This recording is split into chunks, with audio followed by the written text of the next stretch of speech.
ऊटी में नवंबर का महीना बहुत ठंडा होता है। उस रात भी बहुत ठंड थी। सिटी वेलिंगटन के बस टर्मिनल में लोकल बस अपना सफ़र पूरा करने के लिए तैयार थी।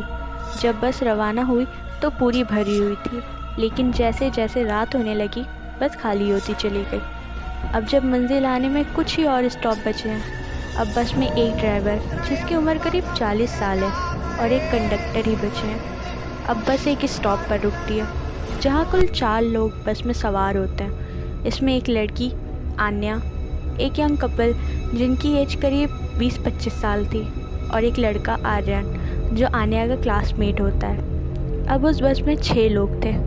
बस में चढ़ते ही आन्या बीच की सीट पर बैठ गई, आर्यन उसके सामने और वो कपल ड्राइवर सीट के पीछे बैठ गए थे।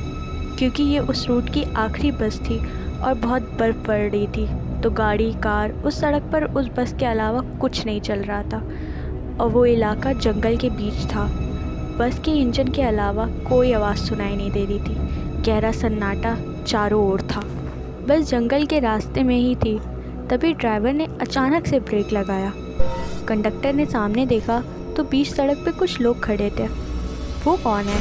ये बस स्टॉप के बजाय बीच सड़क पे क्यों खड़े हैं? कंडक्टर ड्राइवर से ये सब कहने लगा।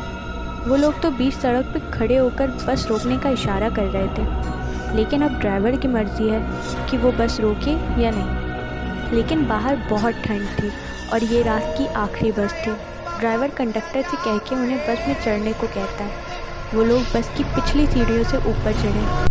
सवार होने के बाद कंडक्टर ने देखा कि वो 3 लोग हैं। उन तीनों में से 2 लोगों ने एक इंसान को बीच में पकड़ रखा है। तीनों ने बहुत पुराने कपड़े पहने हैं। बीच वाले का चेहरा ढका था और 2 के चेहरे बहुत फीके नज़र आ रहे थे, जैसे खून उनके शरीर में बचा ही ना हो। वो तीनों सबसे पिछली वाली सीट पर बैठ गए। अब बस में ड्राइवर और कंडक्टर के अलावा बाकी 4 लोग उन्हें देखकर डरने लगे। वहाँ काफ़ी डरावना माहौल हो गया। कंडक्टर ने आर्यन, आन्या और उन कपल से बोला, डरो मत, शायद ये शूटिंग से लौट के आए हो। इनकी ड्रेस अजीब है और मौका ना मिला हो बदलने का। बीच वाला आदमी नशे में लग रहा है, तभी वो ऐसे पकड़े हैं। उसे ये नॉर्मल है, तुम सब डरो नहीं। ये बात सुनकर बाकी सबका डर थोड़ा कम हुआ, सिवाय आन्या के।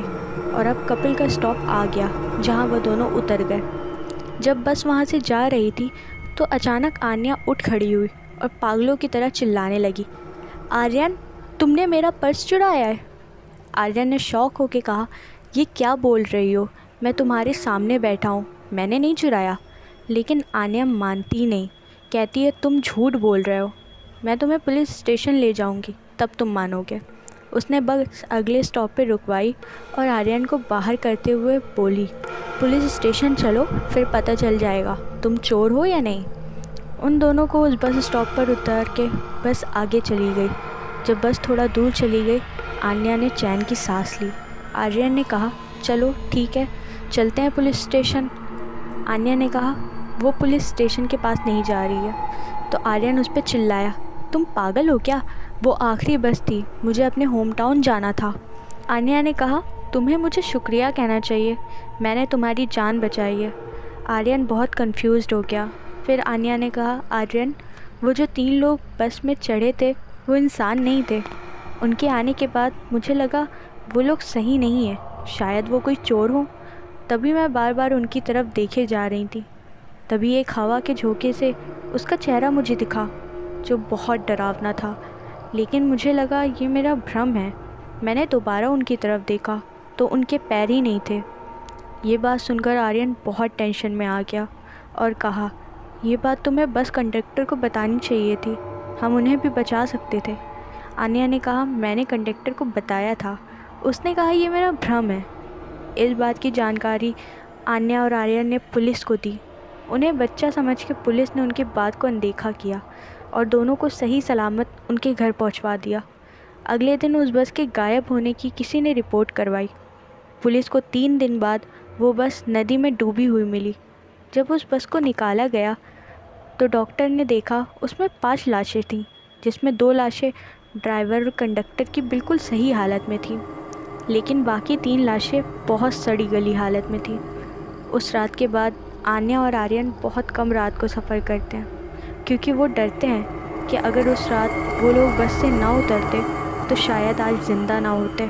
अगर हमारी आज की वीडियो आपको पसंद आई हो हमें कमेंट में ज़रूर बताइएगा। वीडियो को लाइक और शेयर कीजिएगा और चैनल को सब्सक्राइब करना मत भूलिएगा। Thanks for watching.